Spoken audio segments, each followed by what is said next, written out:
Vía Pública.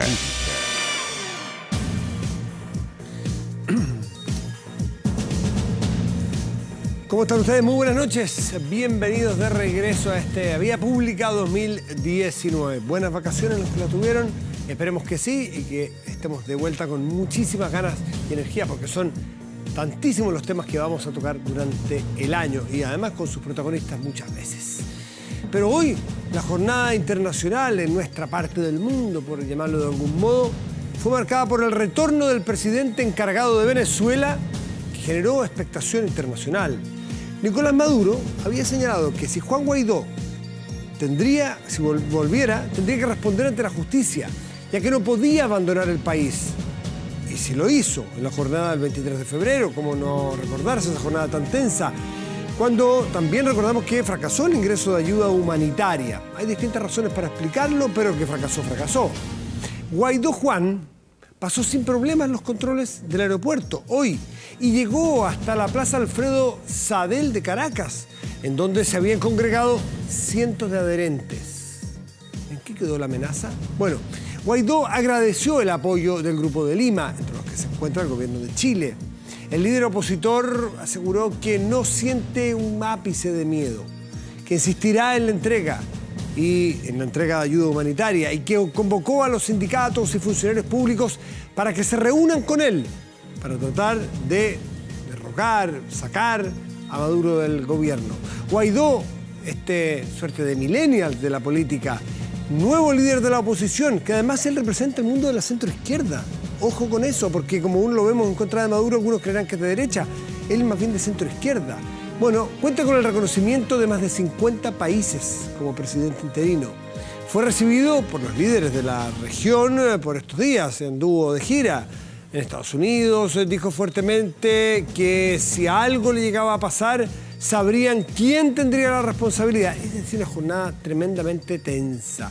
Pero ¿sigue siendo Juan Guaidó el líder de la oposición venezolana con las mayores posibilidades de sacar a Maduro y ser él el presidente o forzar a nuevas elecciones? ¿Perdió fuerza tras el fracaso del 23 de febrero? Bueno, son preguntas que quedan dando vuelta, ¿no? Lo cierto es que dependerá mucho de las nuevas estrategias que presente su continuidad a la cabeza de la oposición, ahora ya en Venezuela, y la posibilidad real de que se llamen elecciones libres y democráticas en ese país. Hay analistas venezolanos que sostienen que Guaidó haya podido entrar sin problema, entrando por los sistemas de controles migratorios regulares y no haya sido detenido, es que el gobierno de Maduro quiere negociar. Esa sería la señal según algunos analistas. No dé por descontado que mañana amanezcamos y que Guaidó esté preso, porque esto está muy líquido.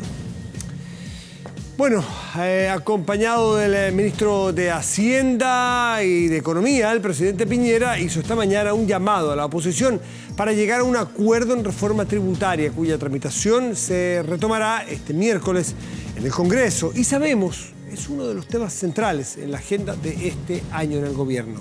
Sin embargo, un informe del equipo técnico de la oposición recomienda rechazar la idea de legislar. Conversaremos de este y otros temas junto al presidente de la democracia cristiana, Fuad Chaín. Y ya lo comentábamos, Guaidó reaviva la presión contra Maduro en su regreso a Venezuela, mientras Estados Unidos advierte una respuesta rápida ante cualquier amenaza contra el presidente encargado. Moscú anuncia que responderá de la manera más dura si las inversiones rusas en Venezuela se ven amenazadas. Empiezan a entrar otros actores. Debatiremos sobre este tema junto al diputado de Evópolis, Francisco Undurraga, y el encargado de Relaciones Políticas del Partido Comunista de Chile, Juan Andrés Lago. Vamos a la pantalla. Y ahí le presentamos la pregunta del día y tiene que ver justamente con Venezuela. Ahí está. ¿Qué crees que pasó con la figura de Juan Guaidó tras el fracaso de este ingreso de ayuda humanitaria y su regreso a Venezuela hoy, ya de cuerpo presente en Caracas? ¿Se debilitó la figura de Guaidó o se fortaleció? ¿Cómo lo ves tú? ¿Cómo lo ve usted? Ahí puede responder en nuestro fanpage de 24 horas. Hacemos una pausa y volvemos a nuestra mesa de conversación aquí en Vía Pública.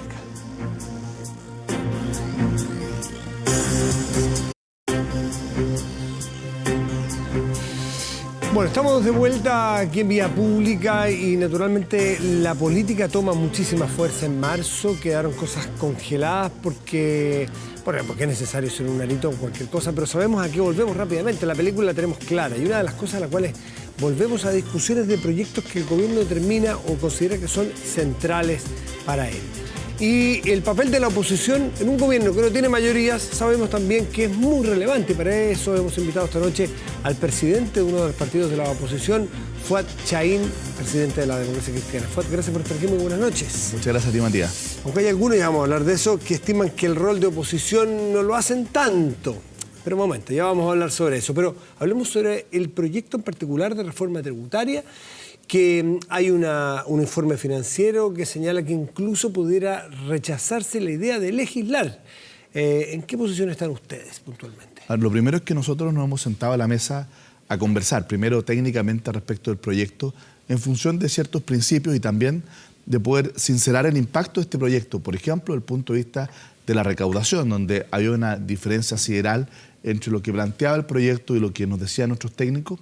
Bueno, la verdad es que el propio gobierno ha tenido que reconocer de que el efecto de la recaudación, por ejemplo, de la boleta electrónica era mucho menor que la que habían estimado y se han ido acercando posiciones. Sin embargo, a nuestro juicio todavía no se resguardan ciertos principios que son fundamentales. Primero, que la reforma tributaria recaude lo suficiente como para poder financiar el gasto social. Lo segundo es que esta recaudación sea efectivamente progresiva, es decir, que la mayor carga tributaria la tengan los que ganan más y no los que ganan menos. Y lo tercero, que también para nosotros es muy importante, es que tenga un impacto positivo en el crecimiento económico. Ahora, lo curioso es que en el gobierno anterior del cual ustedes formaban parte, los que ganaban más, o a los que ganaban más se les bajó el impuesto a las personas. ¿Cómo entonces podemos pensar que quienes hoy oposición están por subirle los impuestos a las personas de más alto ingreso si en su gobierno se les bajó? No, porque se le aumentó a las empresas al pasar de un sistema totalmente integrado a un sistema semi-integrado. Por lo tanto, lo que se hizo fue aumentar el impuesto a las empresas. Y hoy día ¿pero a las lo personas que ganaban más se les bajó? ¿Fue un error a su juicio? Yo creo que fue efectivamente en su momento un error, pero tenía una lógica, que lo que buscaba esto, al tener un sistema semi-integrado de alguna manera, era a poder hacer que sean tasas reales más parecidas, las tasas de las empresas con las tasas de las personas. Y eso siempre es positivo en un sistema tributario, por lo tanto tenía una lógica. Lo que nosotros hemos dicho hoy día es que este proyecto, primero, no es proinversión, es proevasión. ¿Por qué lo decimos? Porque los instrumentos proinversión son absolutamente débiles. El reintegrar no estimula la inversión, lo que estimula es el retiro. No es una herramienta proinversión, es una herramienta que facilita, hace más barato el retiro de las utilidades por parte de los dueños de la empresa. Esto es re técnico y puede ser incluso medio fome hasta ahora para muchas personas, pero un segundito para entenderlo. ¿Por qué el reintegrar fomenta el retiro? Si al retirar la persona paga, como persona, paga más, pese a que tiene como crédito lo que había pagado en la empresa, pero paga, en cambio, mientras no lo retira, lo deja en la empresa reinvirtiéndose, paga una tasa menor. Porque justamente al poder imputar como crédito contra el impuesto personal lo que paga la empresa, lo que hace es más barato el retiro. ¿Ya? Lo hace más barato que en un diferencial como persona. Sí, pero en el sistema semi-integrado es más caro el retiro. Lo que nosotros hemos dicho, aquí tenemos que generar herramientas no para que sea más barato, siempre tiene un costo, retirar el dinero que está en la empresa y poder sacarlo fuera o llevarlo a cualquier parte, sino que se reinvierte. Y por eso que nosotros hemos dicho, necesitamos herramientas más poderosas pro inversión para generar crecimiento, como por ejemplo depreciación instantánea, no por 2 años, sino que permanente. ¿Por qué? Porque nosotros queremos que el país crezca, que recupera un crecimiento vigoroso y sostenido en el tiempo. Voy a dar por bueno y por correcto exactamente lo que usted dice, que no es proinversión. ¿Qué incentivo podría tener el ministro de Hacienda de hacer una reforma que no sea proinversión? Cuando la inversión sabemos que es lo que beneficia justamente a la economía y el ministro o este gobierno se va a ver beneficiado de que la economía le vaya mejor. Por una razón muy simple, porque el gobierno, su compromiso era bajar el impuesto de primera categoría, bajar el impuesto a la empresa, el impuesto corporativo. Y como el presidente de la República dijo que desechaba esta idea, ¿no es cierto?, en el mes de junio, en la cuenta pública del año pasado, bueno, la vía indirecta de poder bajarle la carga tributaria a las empresas es a través de la reintegración del sistema. Pero se está haciendo trampa en el solitario este gobierno, porque si le hace daño a la inversión, como usted dice que ocurriría, lo que se va a afectar es la economía y se le va a pasar la cuenta a este gobierno y al ministro de Hacienda. Más que hacerle daño a la inversión, no es una herramienta que tiene un impacto muy modesto en la inversión. Porque efectivamente ellos dicen, mire, al tener un sistema tributario más simple, probablemente se generan condiciones para mayor inversión, pero eso es muy modesto. Nosotros queremos medidas que sean mucho más directas y más efectivas. Creemos que el país tiene que progresar. Y todos sabemos que si no queremos hablar de populismo, el progreso, el desarrollo de los países requiere mayor crecimiento.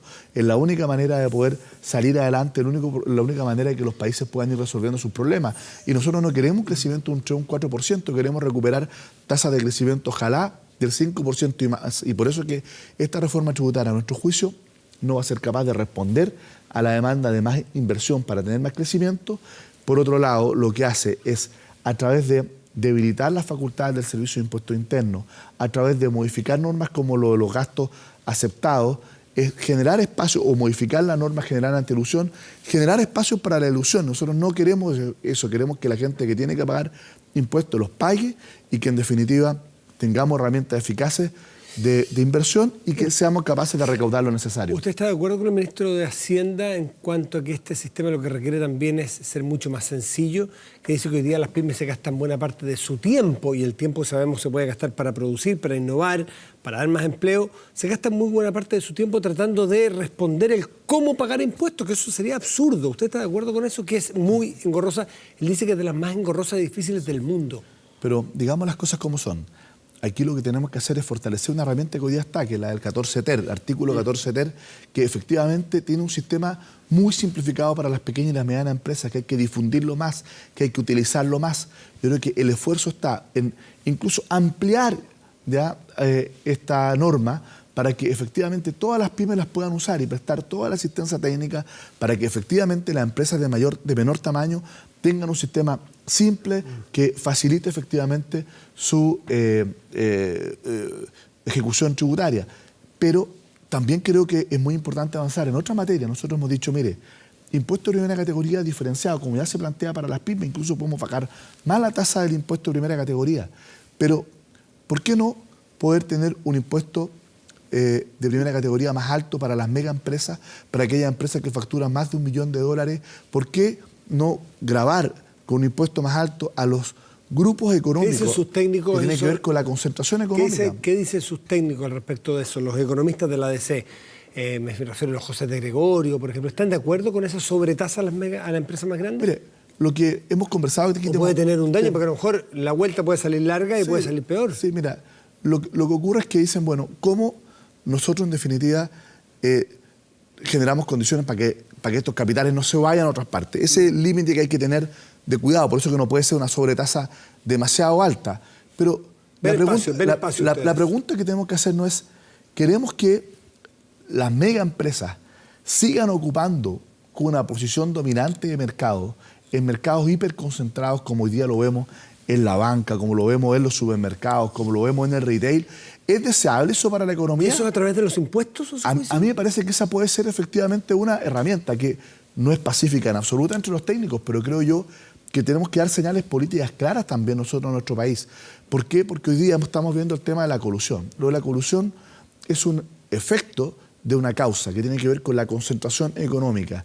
Hoy día la escandalosa concentración económica que tenemos en nuestro país facilita efectivamente prácticas de colusión que van en contra de lo que es la verdadera economía social de mercado, que van en contra del libre mercado, que afecta, ¿no es cierto?, no solo a los consumidores, a los proveedores, a los competidores, sino que afecta el buen funcionamiento de la economía. Entonces nosotros creo que tenemos que tomar decisiones políticas que nos permitan corregir el tema de la concentración económica, recaudar lo necesario, aliviar la carga a las pymes. A mí lo que no me parece justo, Matías, es que una pequeña pyme, ¿no es cierto?, tenga que pagar el mismo impuesto que una mega empresa que tiene una participación absolutamente dominante del mercado y que factura $1 millón de UF o más al año. A mí me parece que efectivamente uno podría pensar, como ya se plantea aquí una tasa diferenciada para las pymes, otra para las empresas medianas y grandes, y yo diría, bueno, para las mega empresas que pueden ser 500, 600 empresas en nuestro país, pero que efectivamente puedan hacer una construcción de un punto mayor, no significa aumentarla tan alto que tengan. ¿Esa va a ser la propuesta de la ADC o esto es la propuesta del partido? ¿La bancada de ADC está de acuerdo en esto? Lo que nosotros hemos dicho, mire, aquí hay dos alternativas. ¿ya? Y tenemos que conversarlo, lo vamos a reunir el día jueves con los parlamentarios y con los técnicos. O se compensa por esta vía, sin aumentar el impuesto a las personas, ¿ya? El impacto que tiene la recaudación, la reintegración, a mí no me parece, y nosotros no estamos de acuerdo con que la menor recaudación que pueda generar la reintegración del sistema la paguen las personas. O sea, no podemos hacer que las personas paguen la cuenta de los menores impuestos de las empresas. O sencillamente el gobierno desiste, como lo hemos dicho, de su idea de reintegrar, mantenemos el sistema como está y creamos verdaderos mecanismos pro inversión. Hay algunos ven en esta actitud tan fuerte que sacó la Democracia Cristiana esta semana que tiene que ver, como voy a decirlo bien vulgarmente, como la del picado, porque por el apoyo que le dio ayer el presidente Piñera a su subsecretario Luis Castillo a partir del caso Frey, que ustedes están, y además que están sobrereaccionando porque el propio Huenchumilla, senador demócrata cristiano, los ha acusado casi de colaboracionistas a la DC y dice que tiene que ser oposición más juzgada. ¿Esos dos temas los tienen ustedes políticamente arrinconados y tienen que demostrar ser más frontales con el gobierno? Miren, lo que nosotros hemos sostenido respecto a la reforma tributaria lo hemos hecho a partir de un trabajo serio, un documento técnico de 104 páginas que trabajaron nuestros equipos técnicos, lo que planteamos también hace más de una semana, una entrevista en un periódico, por lo tanto no tiene nada que ver con las declaraciones del fin de semana del presidente de la República.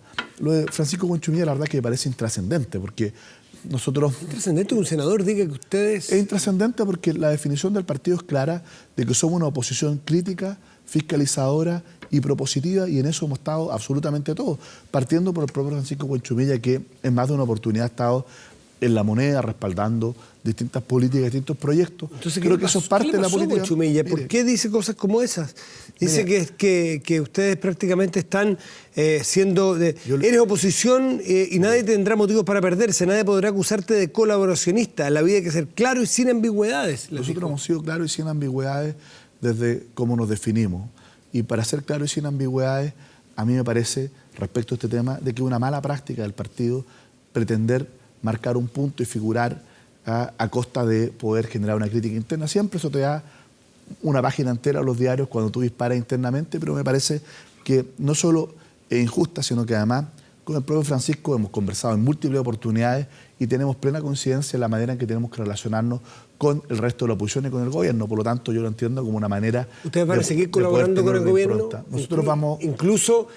Pese al problema que han tenido, que parece que está medio subsanado con el Frente Amplio y este acuerdo administrativo en la Cámara, ¿ustedes van a seguir con la misma actitud del año 2018? A ver, nosotros lo que hemos dicho es que la democracia cristiana va a seguir votando de acuerdo a sus convicciones. Nosotros vamos a analizar cada uno de los proyectos en su mérito, vamos a ser críticos con el gobierno cuando hay cosas que no nos gustan. Por ejemplo, el proyecto de admisión justa lo criticamos fuertemente, ¿no es cierto? El gobierno ahora está pensando en dividirlo.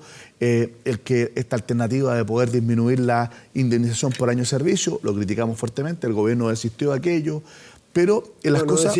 Desistió no presentarlo en el proyecto de reforma laboral que viene ahora. Pero no es que lo retiran la idea. La van a plantear durante el año. Pero ellos lo habían planteado como una de las ideas matrices del proyecto que iban a ingresar ahora y no lo van a ingresar ahora. Eso da cuenta de que efectivamente cuando la DC fija una posición es decisiva y es determinante. Sin embargo, cuando hay proyectos que sean buenos para el país o respecto al cual tengamos una visión crítica como la reforma tributaria, que tal como estamos dicho, no podemos aprobar la idea de legislar. Pero tampoco tendrán complejos para llegar a acuerdos y dar sus votos si es necesario. Pero si es que se recogen otros puntos de vista, si es que los proyectos se perfeccionan, por cierto que no tenemos ningún complejo como no lo hemos tenido. Lo que hemos dicho, actuar en oposición con autonomía no significa necesariamente votar acompañado de otros, pero tampoco necesariamente solos. Es decir, toda la unidad de la oposición que sea posible y toda la diversidad que sea necesaria. Cuando la democracia cristiana tenga una convicción, no le va a pedir permiso a nadie para poder votar. Red de protección en torno al crimen de Eduardo Frey. ¿Quién forma parte de esta red de protección? Mire, es evidente. ¿En el gobierno? Después de un fallo de un juez de la República, después de 19 años de investigación, ¿qué es lo que vimos? Vimos que el presidente de Renovación Nacional y la presidenta de la UDI salieron a tratar de desvirtuar, quitarle relevancia, es más, cuestionar incluso el fallo del juez Madrid. ¿Qué es lo que vimos? Una carta de distintos médicos de alguna manera solidarizando y respaldando a los condenados. ¿Qué es lo que vimos? Al rector de la Universidad Católica haciendo una defensa corporativa de los médicos de la Universidad Católica condenados por el homicidio del presidente Frey. ¿Qué es lo que vimos? Que en el Mercurio, lo quiero decir con nombre y apellido, le dan 2 páginas a un condenado por el homicidio del presidente Frey, donde ni siquiera le preguntan por qué fue médico de la clínica London y cómo explica que tenga otras condenas por violación a los derechos humanos. Nada de eso se le pregunta, sino que más bien se le hace... Esa es la red de se le da la posibilidad... Desde la red de protección a los criminales, ¿está el rector de la Católica? ¿Está el Mercurio? Lo que nosotros hemos dicho es que han actuado como una verdadera red de protección.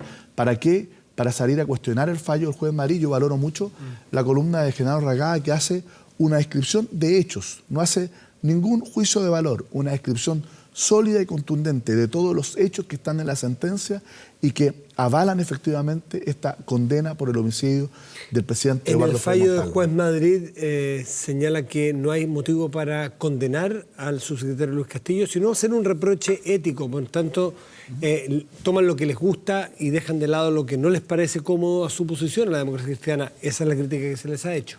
En absoluto. Nosotros nunca le hemos hecho una imputación de carácter penal al subsecretario Castillo. Porque además no podía ser condenado porque ni siquiera fue sometido a proceso. Por lo tanto, nadie razonable, nadie de buena fe podía esperar una condena porque era imposible. Nosotros lo que hemos dicho es que aquí hay un reproche ético.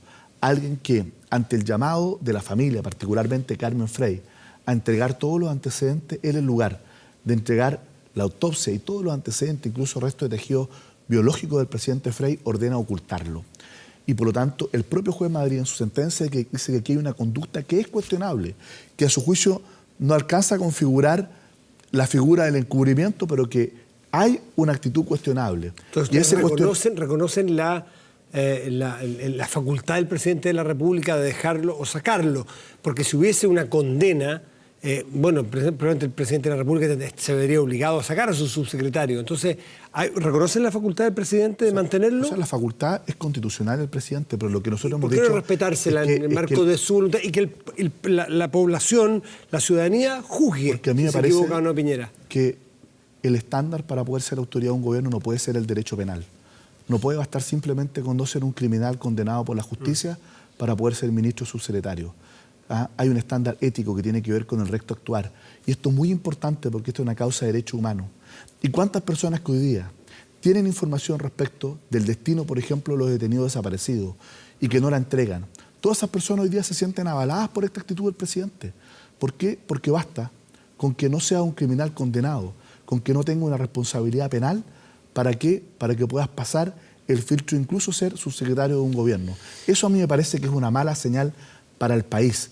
Creo yo que nosotros tenemos que exigirle algo más a nuestras autoridades que no ser criminales. Y por eso que a nosotros nos parece que el presidente de la República se ha equivocado en esto. Y cuando se pretende caricaturizar de que por esto la democracia cristiana va a condicionar su votación, lo desmentimos categóricamente, que el problema lo tiene el gobierno y tiene que explicárselo al país. Fuad Chahín, presidente de la democracia cristiana, como pueden ver, cargado de temas, pero tenemos mucho para adelante para estar conversando en lo que viene, en los proyectos, en el mérito de los proyectos, para que tengamos una buena legislación. Fuad, muchísimas gracias por estar aquí. Muchas gracias a ti, que esté muy bien. Nos vemos. Y le recordamos que está planteada la pregunta. Están invitados en nuestro fanpage a responder si crees que qué pasó con la figura de Juan Guaidó después del fracaso del ingreso de ayuda humanitaria el 23 de febrero y su regreso hoy a Venezuela. Algo podría leerse como un fracaso, hoy como un éxito. Bueno, hasta ahora, ¿creen que se debilitó la posición de Guaidó? El 49%. ¿Que se fortaleció? El 51%. Está abierta todavía, la consulta puede hacerla. Hacemos una pausa, volvemos a conversar sobre Venezuela aquí en nuestra mesa de debate. Esto es Vía Pública.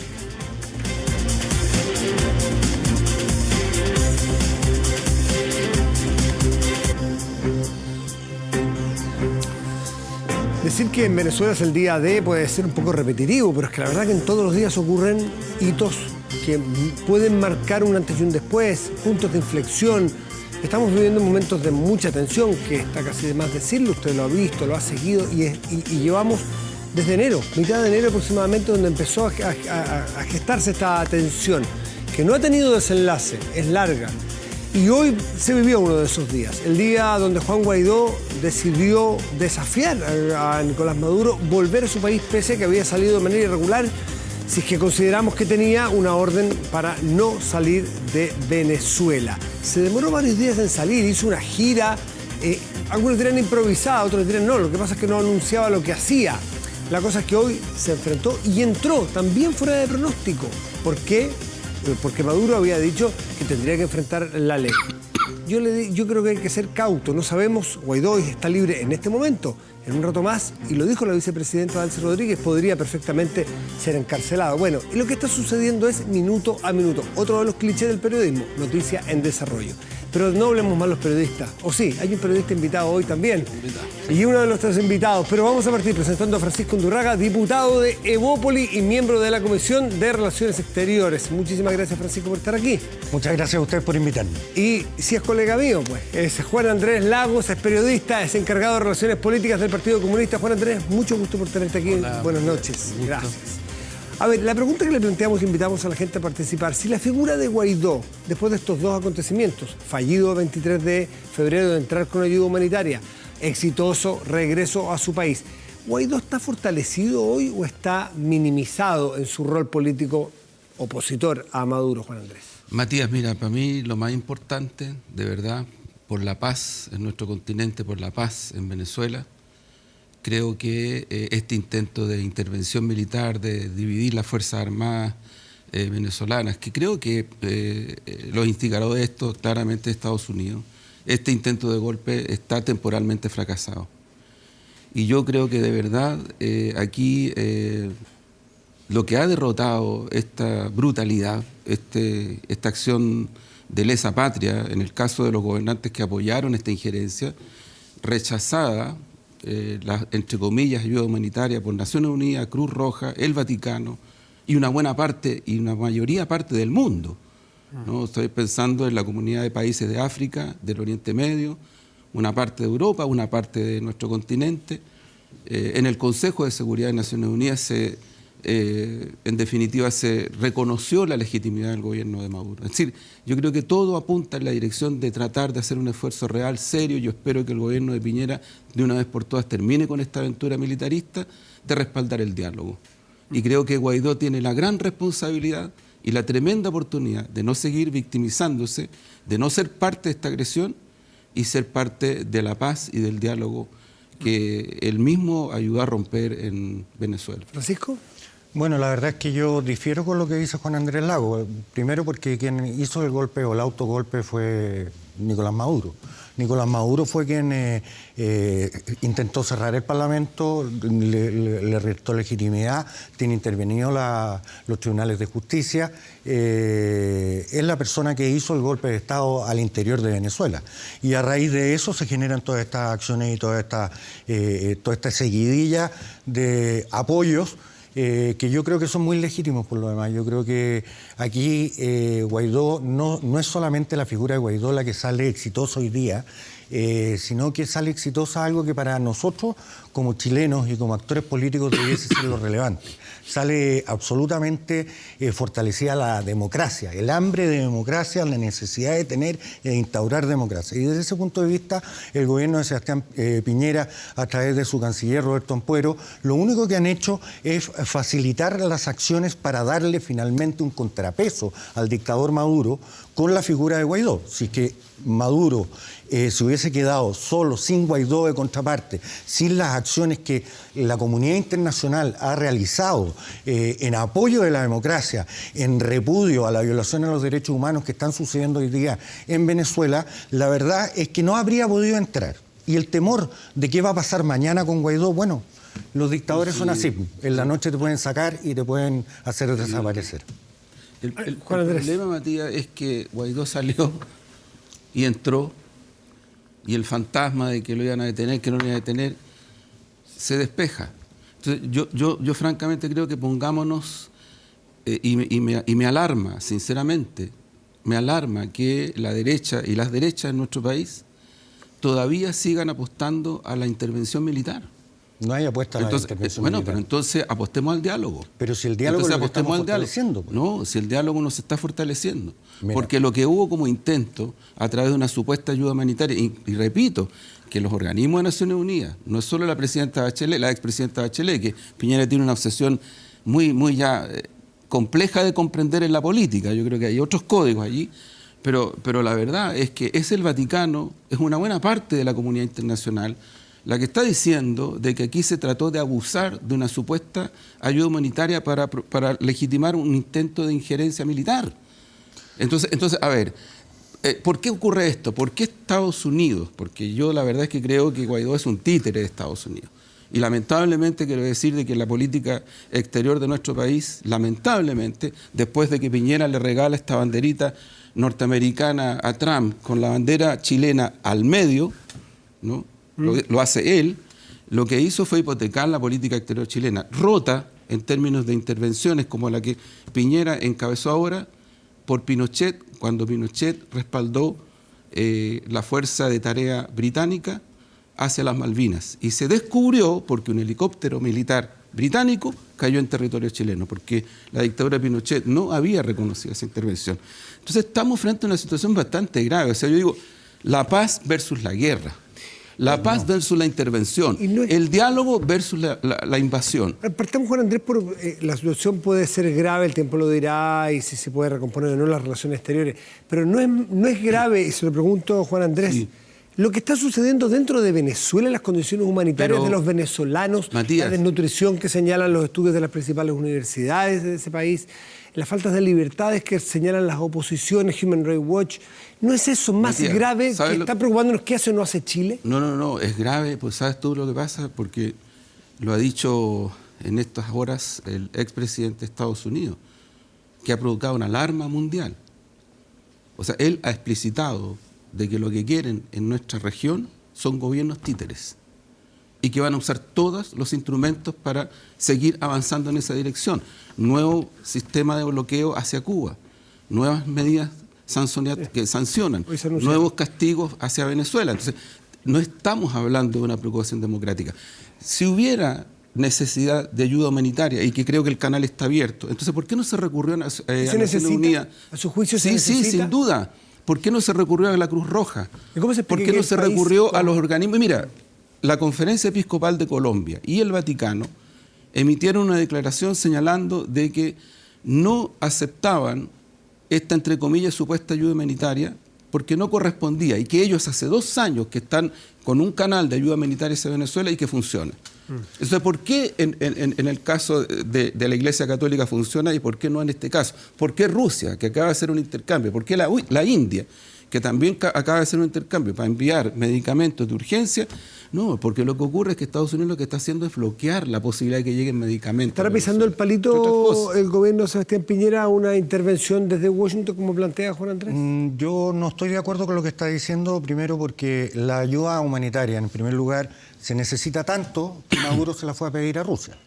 Porque efectivamente se necesita. Pero Juan Andrés reconoce que se necesita. Sin duda. Eso es por un lado. Por otro lado, cuando estamos hablando de una gran porción de los pueblos latinoamericanos que están en contra de este apoyo a Guaidó, estamos hablando de Bolivia, estamos hablando de Cuba, estamos hablando en Europa, estamos hablando de Portugal, Uruguay, Italia, México. Uruguay, México y el resto de los países que estamos en la región, que estamos apoyando esto. Es relevante, no somos títeres, nosotros estamos peleando por la autodeterminación.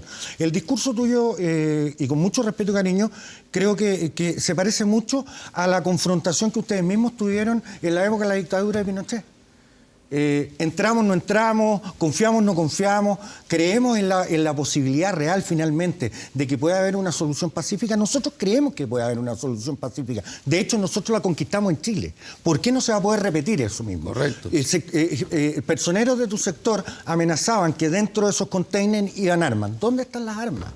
Dejemos las caricaturas a un lado, pongámonos del lado de la democracia. La ayuda humanitaria de ahora, de febrero. Correcto, Daniel Jadwe señaló que ahí iban armas, pues. Pero sí, si había pero ¿y dónde están las armas? Mira, a ver. ¿Me entiendes? Pero no nos desviemos a las armas, vamos a lo fundamental. No, es que quiero enviar otro. Lo fundamental aquí es Estamos por la democracia, estamos por el respeto a los derechos humanos, estamos por la autodeterminación pero sin de los lugar a pueblos. dudas, sin lugar Y a la dudas. autodeterminación de los pueblos que viven en una dictadura tan opresora como la que estamos viendo hoy día de Nicolás Maduro necesita el apoyo del concepto internacional. Lo recibimos nosotros por lo demás también en la época de Pinochet. Sí, ¿sabes lo que pasa? De que aquí tenemos que tratar de establecer ciertos códigos comunes de realidad. Primero, diálogo existía.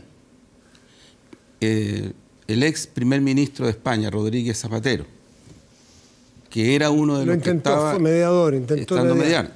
El gobierno de Chile estaba mediando y había otros gobiernos también mediando. Había un documento escrito antes de todo este proceso, antes de las últimas elecciones. Rodríguez Zapatero lo describe en una carta. ¿Y qué es lo que dice?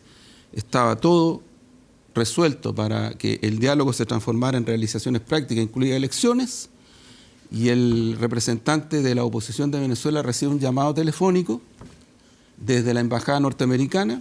El tipo se levanta, se va y vuelve en la tarde y dice: aquí no hay nada, se acabó el diálogo. O sea, esto es un complot. Exactamente. No creo que es un complot. Entonces, espérate, ese es el problema, la diferencia que tengo yo contigo. ¿Por qué Estados Unidos no ha reconocido ninguna elección en Venezuela? Pero si no han desde existido elecciones informadas, abiertas... Por favor, desde que asume Chávez, si Chávez fue a elecciones libres y abiertas, y ocurre que en algunas participó la oposición y en otras no, pero las ganó todas. Bueno, pero y algunas las perdió. Hay un referéndum que lo pierde. Guaidó es Entonces, ¿por qué diputado de la Estados Unidos, República perdón, o no es parlamentario de la República? ¿Por qué o no? Estados Unidos no reconoce ninguna elección? Estamos hablando de años. Porque Estados Unidos nunca, así como en Bolivia, así como en Honduras, así como en Paraguay, ha dejado de lado la posibilidad del uso de la fuerza y la intervención, como lo hizo en Chile en el golpe militar. Por lo tanto, no estamos hablando de cosas extrañas de nuestra región. Histórico tuyo, tendrás que concordar conmigo que los pueblos cuando se juntan y se determinan en conquistar la democracia, así como lo hicimos en Chile, lo logramos con intervención o sin intervención. Pero ¿sabes lo que ocurre? La diferencia que yo veo es que lo logramos con apoyo internacional. Lo que ocurre es que en Venezuela hay elecciones, han habido elecciones, no es la primera. Pero si hay Maduro, muchas elecciones. Maduro desconoció el Parlamento. Han habido muchas elecciones. Segundo, lo que aquí ha quedado demostrado en esta última intentona de desestabilización es que hay una parte muy importante del pueblo venezolano que respalda a su gobierno. Y en tercer lugar, hay Fuerzas Armadas que se les ha hecho el llamado, pero explícito, a que se dividan, a que se pasen para el otro lado, los han amenazado, y ocurre que siguen siendo una fuerza nacional de apoyo también a la soberanía de su país. Juan Andrés, vamos a dar por cierto lo que tú dices, que este es un complot ordenado por Estados Unidos, su gobierno es latinoamericano, títere. O sea, voy a dar por dicen varios gobiernos, no es una opinión. Yo voy a dar por buena personal. ese argumento que tú planteas aquí, lo voy a dar por correcto por un segundo, pero me gustaría saber cuál es tu opinión de la actitud que ha tomado los países de la Unión Europea, que no son países que les guste ni les acomode ser muy títeres de Estados Unidos, ni menos de Trump. Entonces, ¿cómo te explicas tú el que reconozcan a Guaidó? Mira, en el caso... Que lo acompañen hoy día y lo hagan una red de protección. Sí, lo que pasa es que yo, de verdad, Matías, me parece súper importante tu pregunta. Porque hay algo que aquí en Chile hablamos poco, y tal vez nuestra insularidad, tal vez nuestra lejanía, pero yo creo que ya llegó la hora de transparentar. Yo te voy a decir, cuando se produce en Santiago de Chile la reunión de cancilleres de CELAC, o sea, todos los cancilleres de la región, todos, encabezando esa reunión de los cancilleres de CELAC, la presidenta Bachelet con China, el mismo personaje que está encabezando ahora del Departamento de Estado norteamericano esta intención de intervención militar y desestabilización en Venezuela, hace una declaración tremenda en Brasil y dice: hasta aquí llegamos. Toda inversión china en esta región es materia de seguridad nacional para Estados Unidos. Explícito. Como soy periodista, tengo la desviación de tratar de ser literal en algunas cosas, y esta es una frase literal. Y después viene la ofensiva para crear el Grupo de Lima.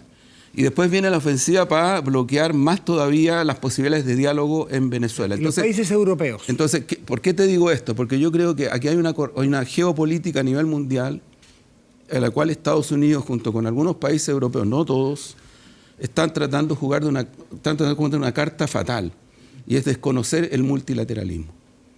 Y ahí es donde se produce una situación muy grave, porque ocurre que hasta ahora el intento por destruir el multilateralismo por parte de Estados Unidos y sus socios europeos, lo único que ha significado son guerras tremendas, como la de Siria. Es decir, lo que está, a ver si entendí bien o a la rápida entendí que un poco todo lo que hay detrás de este complot es en la búsqueda de mantener la hegemonía norteamericana con algunos socios europeos para impedir la entrada de China. Es una carambola para impedir a que China compita en este... Yo te puedo decir algo muy concreto. La economía chilena está controlada por sobre el 75% por capitales transnacionales financieros provenientes de Europa.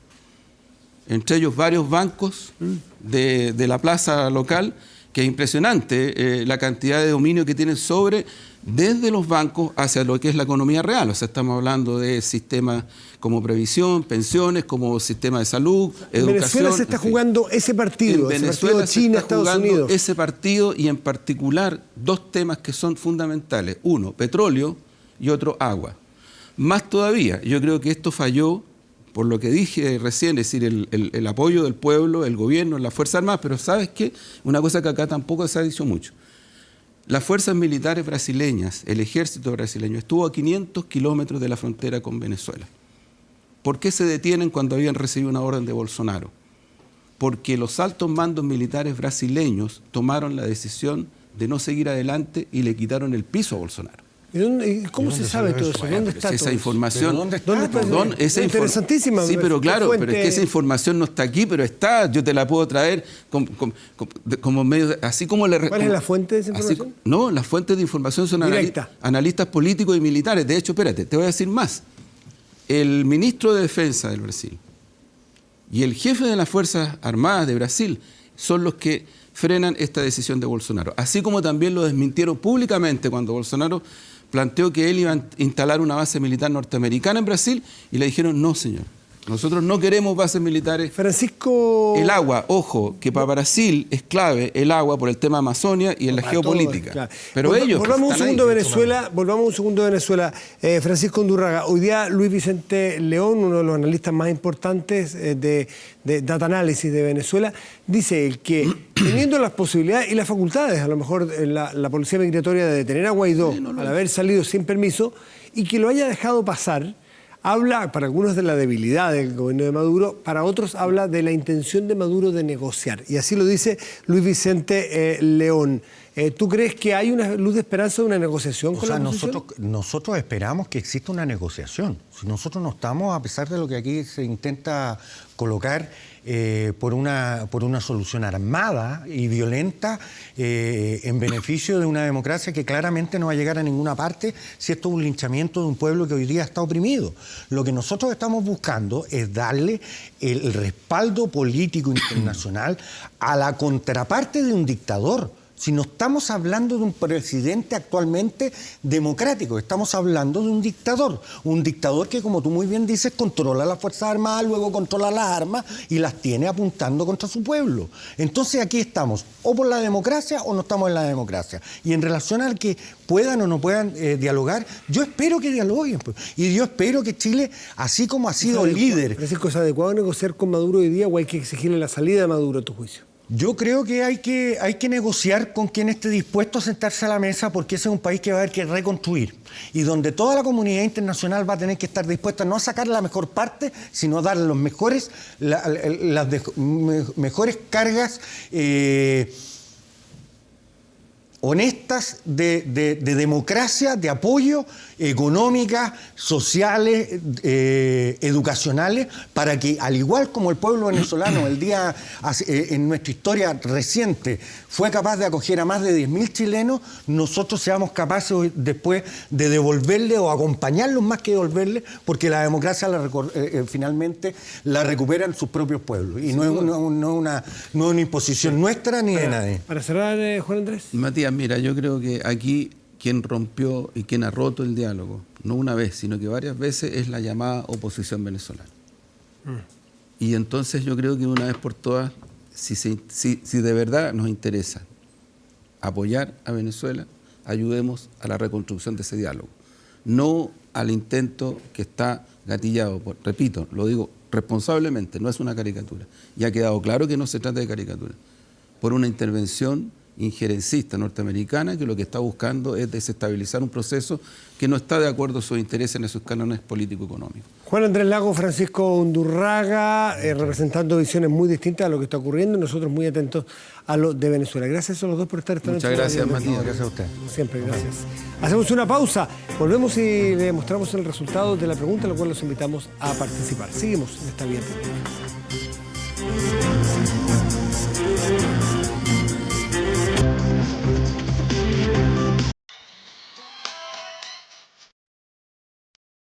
Ya, estamos de vuelta. Revisamos qué respondió la gente en nuestro fanpage respecto de este suerte de fracaso, debilitamiento, fortalecimiento de la figura de Juan Guaidó a partir de los últimos acontecimientos. Prácticamente un empate. Se debilitó un 49%, se fortaleció un 51%. Ya, ahí está. Vamos a nuestro portal de noticias24.cl. Sí, señor. Mire, esto está muy, muy crudo. En esta narrada de Ford somete a proceso ahora a ex tesorero del ejército durante el periodo de Juan Miguel Fuente Alba, cuando era comandante en jefe. Él también está en prisión. Tiene que ver con los usos de gastos reservados. Esto se está a medida que avanza la investigación, solo se complica. Se están conociendo cosas que avergüenzan probablemente a los miembros del Ejército de Chile. Bueno, toda la información está en nuestro portal de noticias24horas.cl. Vamos con el tiempo. ¿Qué temperatura en este momento? 22. No, estuve lejísimos. Me quedo con los focos de 22 aquí. 18,2 aquí en la región metropolitana. Está despejado. Revisemos qué ocurrirá mañana martes y pasado miércoles. También despejado ambos días. Máxima 30 y 31 grados. Revisamos lo que ocurrirá mañana en otras regiones. Región de Antofagasta. Ciudad de Antofagasta también. Soleado máxima 23. Ciudad de Valdivia, región de los ríos, era que no, con el calle ahí, el Cruces, en fin, otros ríos de la región. Máxima 20, parcial, estará en Valdivia. Saludos a Valdivia, yo viví un año ahí, inolvidable. Esa es su ciudad. Y bueno, ¿qué escuchamos de fondo? Bueno, el sonido inconfundible de los Bee Gees. Es un día como hoy, en 1978. Llegamos al número 1 del ranking Billboard con esta canción, pues. Bueno, tema con el que este trío de hermanos británicos consiguieron todo un récord en Estados Unidos, permaneciendo en el top 10 del ranking durante 17 semanas. Hoy, solo uno de los hermanos Gibb sigue con vida, pero su legado y esa merece de los artistas que perduran. Pueden ellos haber muerto físicamente, pero tienen una vigencia enorme, ¿no? 120 millones de copias vendidas. 9 premios Grammy y además el reconocimiento de ser los reyes de la música disco. Así que nos vamos con How Deep Is Your Love. Cerramos vía pública en este regreso 2019, a lo cual los dejamos invitados a continuar todos los días. Muy buenas noches y gracias por venir.